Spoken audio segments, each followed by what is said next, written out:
Good afternoon, everybody, and welcome to the third of 6 sessions that Risk Evolves are hosting today, all around resilience in business and how you can achieve resilience through more effective risk management. I'm delighted to be joined today by one of my fellow team risk members, Terry. Terry, do you want to just give a quick introduction to yourself? Yeah, hi, good afternoon. Thanks, Helen. Yeah, I'm Terry Morris. I've been part of the Risk Evolve team as an associate for a number of years now, helping customers chart their way through the waters of risk and compliance, initially around the exciting topic of GDPR, more recently around IASME, ISO 27001. I'm absolutely delighted today to be part of this webinar about ESG, or environmental and social responsibility. So. Thanks, Helen. Yeah, we're really excited about, aren't we? Before we get stuck into the presentation, a few pieces of housekeeping. The copy of the slides is actually, excuse me, in the handout section, the pull down section of your GoToWebinar control panel. Please ask questions and have a chat in the box. We've got Debbie and Maniba in the background who will be managing the conversation. If you have any technical problems, they may be able to help you.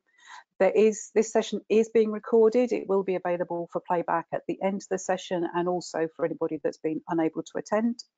And then also save the date for the 9th of December, when we'll be doing our final series of webinars for this year. And I'm absolutely confident that ESG will be one of those sessions on that webinar, because this is an area which is developing very, very quickly.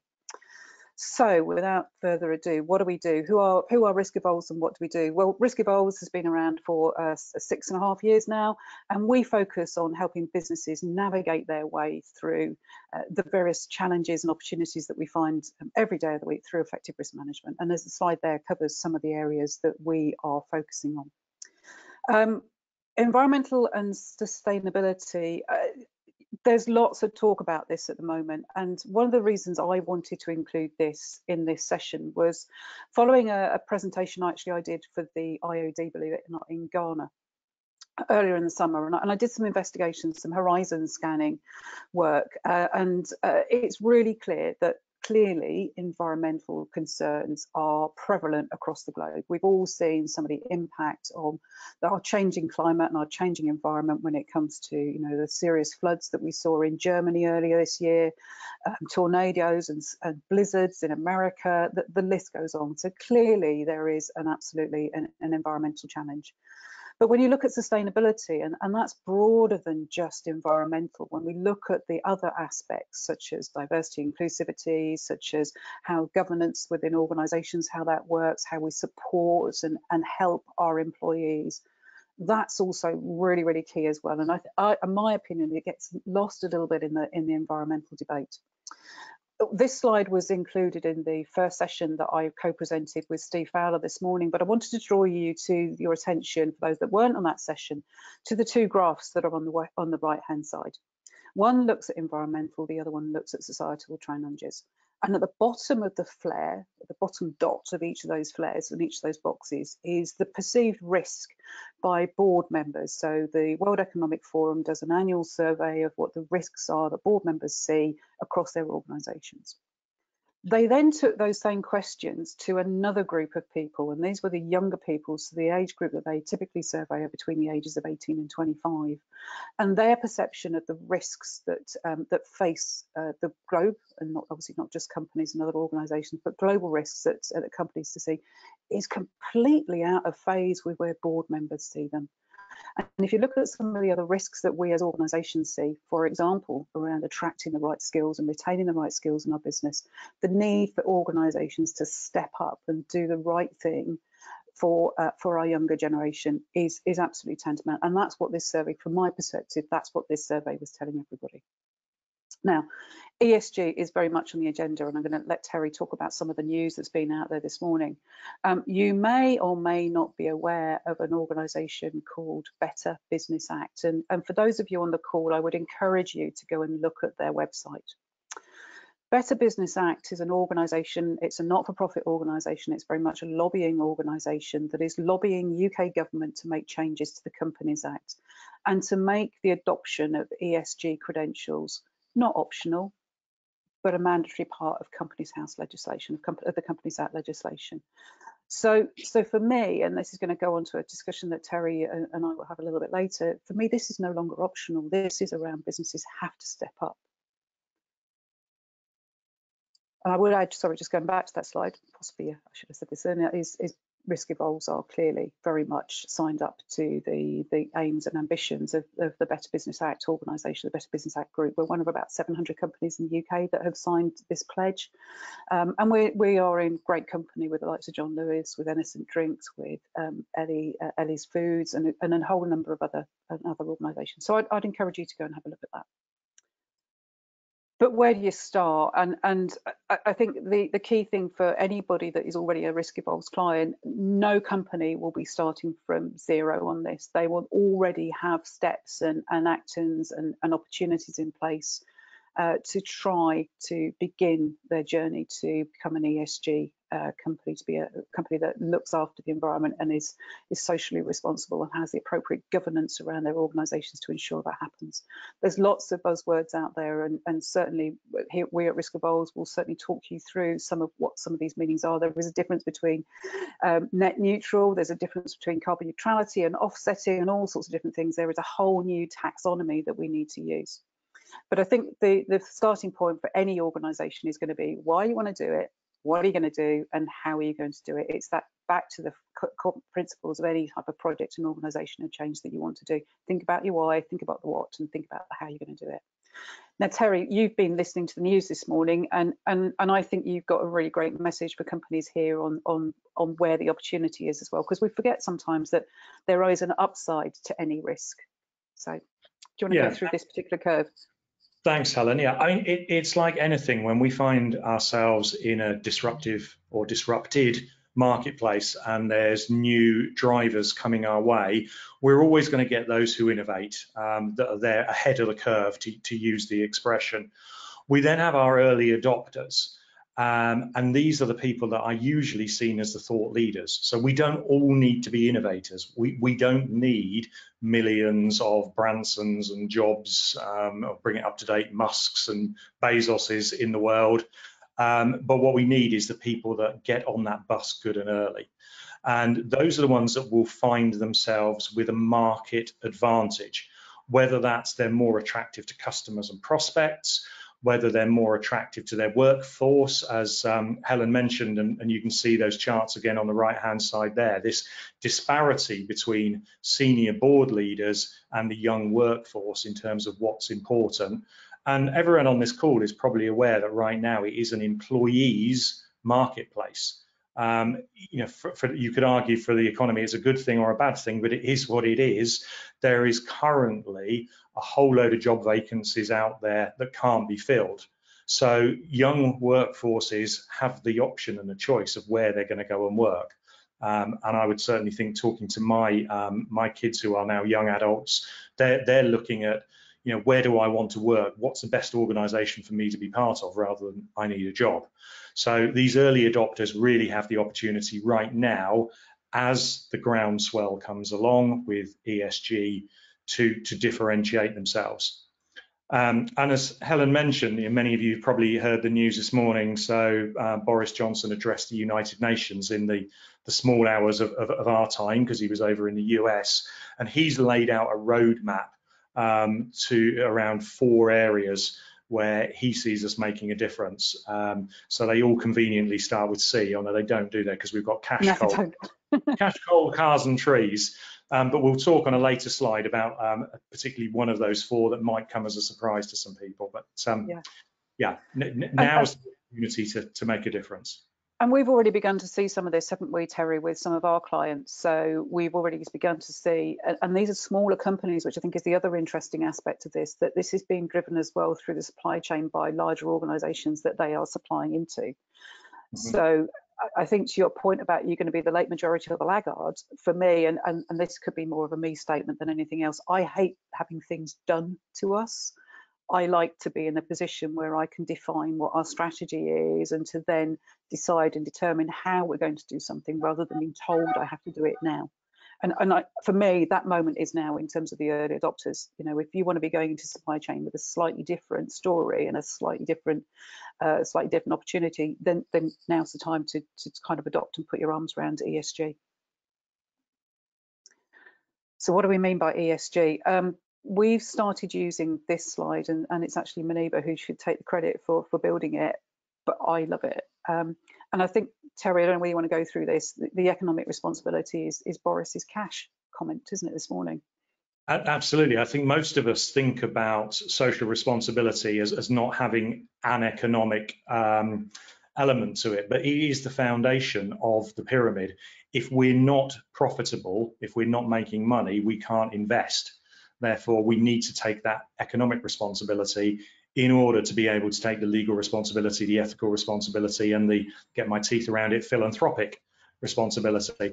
And as I say, that was one of the things I think will probably surprise many people about Boris's 4, was that one of the 4 was cash. And you think, well, why is cash important? Because we are going to need to invest in these areas in order to be successful in the other areas that are important when it comes to social responsibility. Absolutely. And as you rightly say, without having some cash, without having a stable foundation on which to build your ESG credentials, then actually you're not going to be around for much longer anyway, are you? In order to do that, you need to be offering secure employment to employees. You need to be having a secure supply chain. You need to be doing all this stuff, which is around the economic responsibility. In terms of legal responsibility, I also like the obey the law and play by the rules of the game. That for me, again, and we are a compliance organisation. You know, at Risk Evolves, we obviously work with companies to ensure that they are compliant, not just the law, but also to the various standards, which helps demonstrate compliance with legislation. I see, again, back to our job market, that companies want to see this. They don't want to see companies that are breaking the law or flouting the law, or who are working on the fringes of the law. I think that's a really good, strong message to send out. And the ethical responsibility, we like the avoid harm statement. Do what is right and avoid harm. That was one of the other key messages that certainly Terry and I feel is very important for organisations. Avoid harm. When we talk about, as an example, I wrote a data sharing agreement with an organisation a few weeks ago, and very much central to that avoid harm and do what is right was very much around, if I am going to be sharing personal information with another company, I want that other company to recognise that they must do everything within their power to make sure that there is no harm done to either the individuals to whom that data relates or to the company for whom that data relates. And that was very much around the ethical responsibility. But clearly ethics extends a lot further than that, doesn't it? It's not just around company and data, it's also around the types of organisations that we engage with. And certainly, again, from a Risk Evolves perspective, we won't work with companies that are involved in gambling or payday loans and so on and so forth, because we feel that's the right thing to do for individuals. And philanthropic, be a good corporate citizen. This for us is about give back at Risk Evolves, and I'm sure many of the companies on the call will recognise that they are doing some sort of give back. And give back doesn't always need to involve money. It can involve skills. It can involve doing sessions such as this. So I think this is about being a good corporate citizen in every stage of life. It doesn't need to have lots of money behind it. So Terry, I've waffled a little bit there. What's your take on the social responsibility aspects in each of those 4 steps of the pyramid? No, I agree with what you said, and I think they're all good points, well made. The interesting one about the legal responsibility is a bit like you said before about do we want to have things done to us? So some people can look at this through the lens of it's a legal responsibility. I must be GDPR compliant by the end of May 2018, so I'm going to start worrying about it in the middle of May 2018. Other organisations say I want to get ahead of the curve, and yeah, the do what's right, avoid harm. Again, another story that broke this morning, which is just beggars belief. Another data leak from the MOD, where 55 people were copied in onto an email who shouldn't have been copied, and that email included details of female judges who are currently living in safe houses in Afghanistan. 55 people have now got access to information they shouldn't have. The hairs on the back of my arm standing up as I just even think about that. It's horrendous. You know, what is effectively an innocent mistake, but the potential harm that could do. Gosh, okay. Yeah, that leaves me with a very queasy stomach when you talk about incidents like that. So we all like a good framework. At Risk Evolves, we like a good framework as well. And I think when we talk about ESG, it's such a massive topic that most organizations are going to be looking for some sort of framework, for some sort of standards, for some sort of guides to work with in order to achieve ESG. And I think the other key thing as well on this is it's not a destination. ESG is not a destination. This is about long-term behavioral improvements and attitudes, governance within an organization. This isn't just a, we've done it, tick, move on. This is something that's got to be embedded in the DNA of the organization. So we've identified 4 different routes, and it may be a combination of routes which are suitable for companies, and it's very much going to depend on the organisation with which you work, and I suspect as well how some of your stakeholders are going to want you to engage. So if we look at the ISO world, we've already done a presentation this morning all about ISO. ISO, of course, has got a number of different standards that help you with ESG. For example, there is ISO 14001, which is the environmental standard. It's been around for years.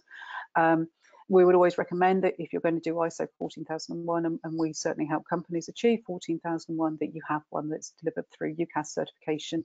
And I'll go into some of the minutiae on that offline if anybody's interested in the difference between UCAS and non-UCAS. ISO also has a number of other standards that meet some of the requirements of ESG. One of them, for example, is ISO 45003, which is currently a guidance standard, but that supports organisations in understanding how they meet the requirements of their staff from a mental health perspective. So how do you make sure that you can deliver the mental health benefits to your organisations? There's also 50001, which is the energy management standard.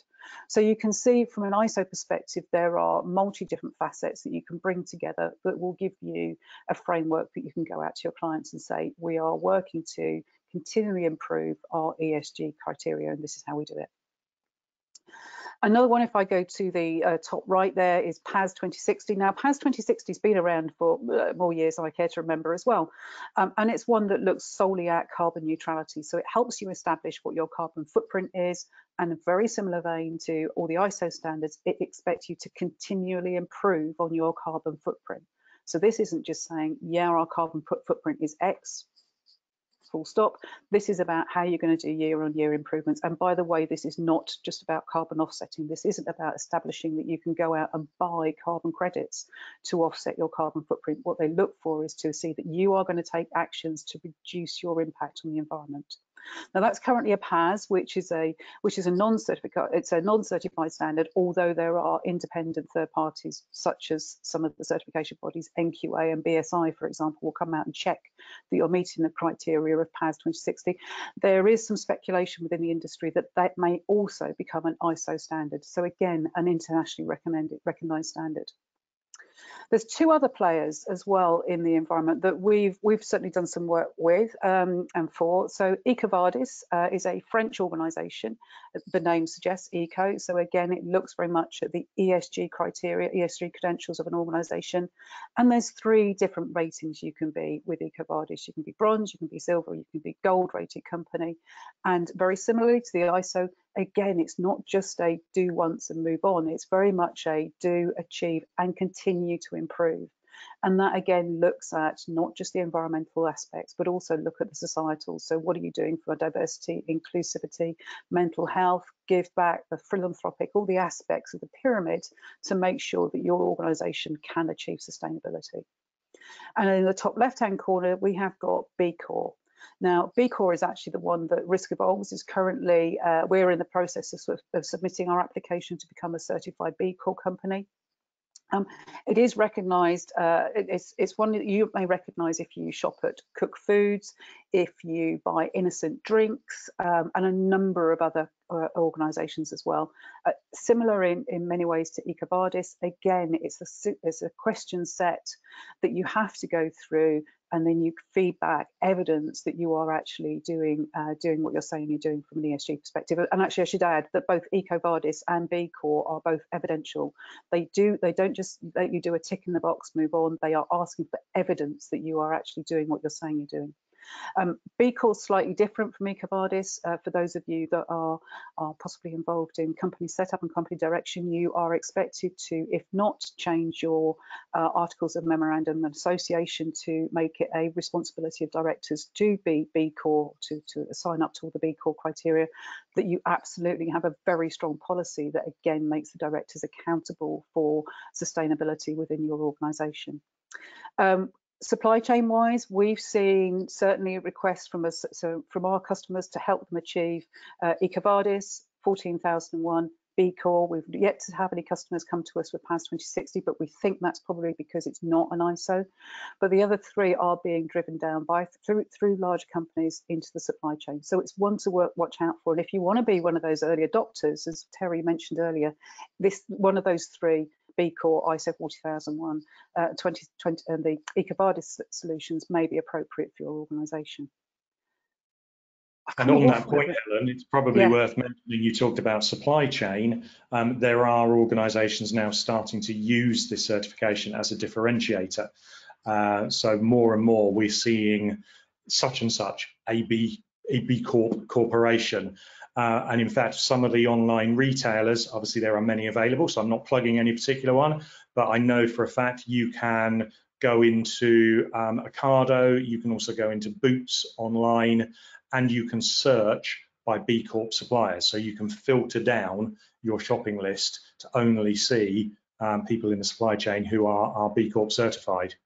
So again, it's just demonstrative of the direction of travel.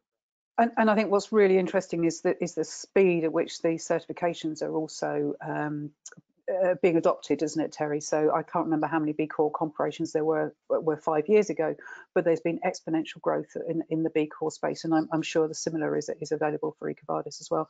B Corp also provides, if you go onto their website, you can do a self-assessment before you submit. There's no cost involved with that, to understand how far you are away, or indeed how much you already meet the criteria of becoming a B Corp company, and that is completely for free.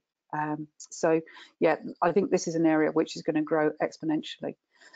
So Terry and I have spoken quite at length at this. Just wondering whether there are any questions from the floor, and I'm really interested to know as well whether or not, as individuals listening to this call, whether or not your organisations are being asked to look at any of the B Corp, EcoVadis 14001 credentials. What drivers are happening within your organisations for these to be adopted? In the screenshot, there we go. So right, so many options. One of the questions that's just come in is so many options, how do I decide which one to do? That's a really good question. Terry, any thoughts? I'm going to throw you in that there, straight in there. Which one to do first?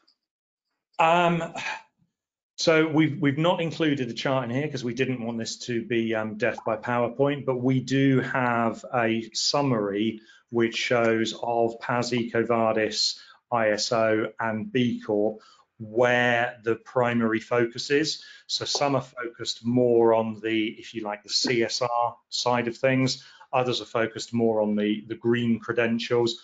We're particularly keen on B Corp because it's a blend. It's a kind of 50-50 in terms of social and economic. And it's also the most comprehensive. So it incorporates things such as your diversity policy, your employing staff from less well-paid demographics, for example. It's very, very comprehensive. It might scare some people, but yeah, growth and comfort don't coexist. So having the opportunity to rate yourself and say, okay, where am I right now and where would I like to see a difference? I think that's a good starting point, but we'd be very happy to talk to people around at a high level the difference between them and where the point of entry is. The important thing is this doesn't have to be a painful and or expensive process to kick off. No, and that's a really good point, actually, Terry, because what we started going through B Corp, and I think my surprise was, perhaps I shouldn't be surprised, was actually how much we've already got in place that meets the criteria for B Corp.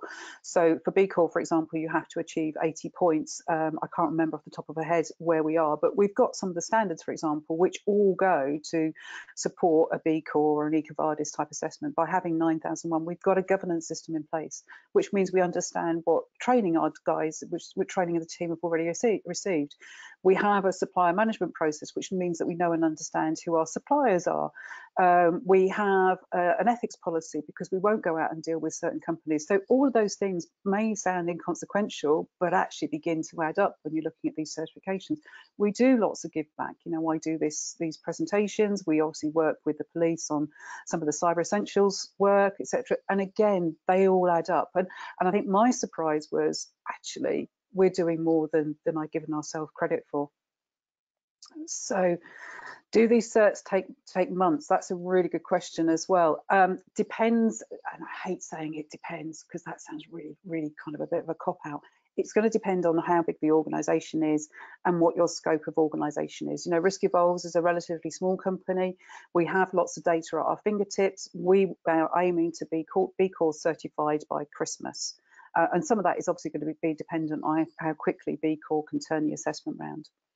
If you're wanting to do 14001 and you've already got one of the other standards, that's a really great starting point. We only need 12 weeks of data. We can get you through that within probably 4 months, something like that, for 14001.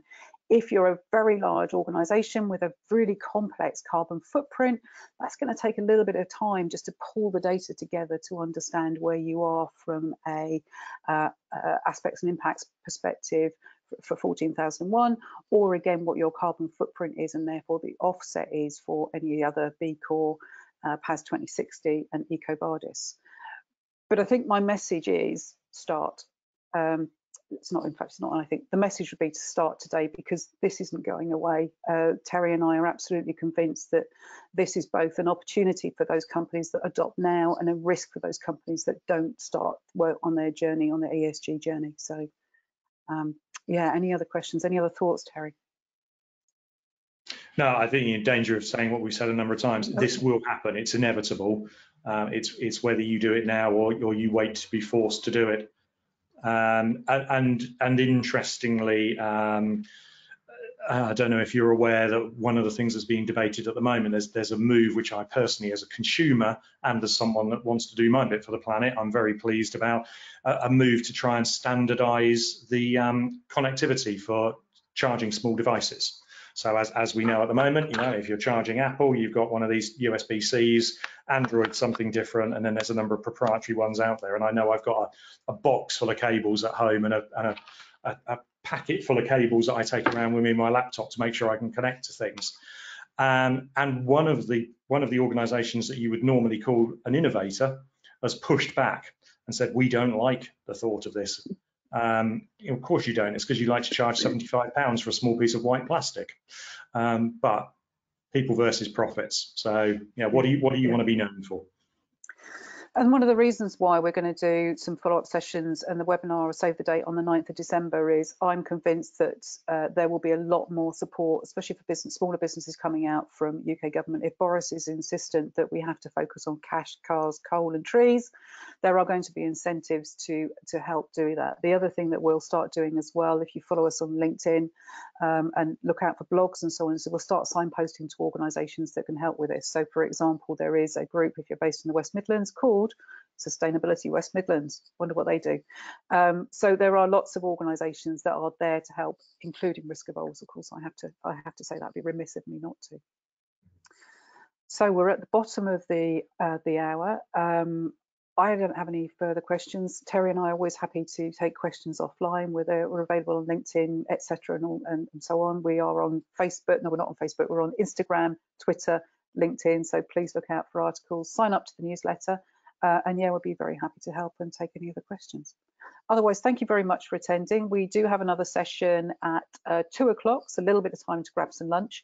We'll be looking at some cybersecurity there, and delighted to have James Squire from Warwickshire Police join us to give us an update on some of the threats that that he's seeing out in the workplace at the moment. So thank you very much for joining.